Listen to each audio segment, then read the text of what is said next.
السلام عليكم. تداول رواد مواقع التواصل الاجتماعي مقطع فيديو للنجم البرتغالي كريستيانو رونالدو.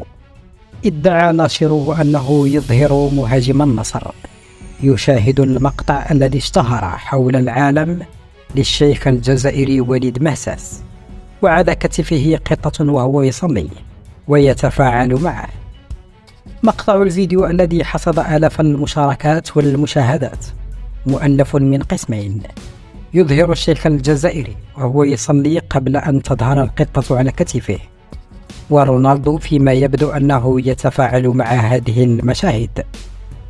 والفيديو المرفق بتعليق كريستيانو ينشر فيديو القطة، والإمام وليد مهساس يحمل شعار تيك توك واسم كريستيانو رونالدو.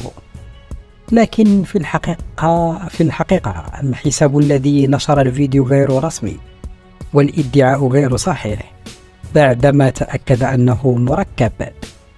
وأوضح صاحب الحساب في خانة المعلومات في موقع تيك توك أن الحساب غير رسمي، كاتبا فان أكاونت.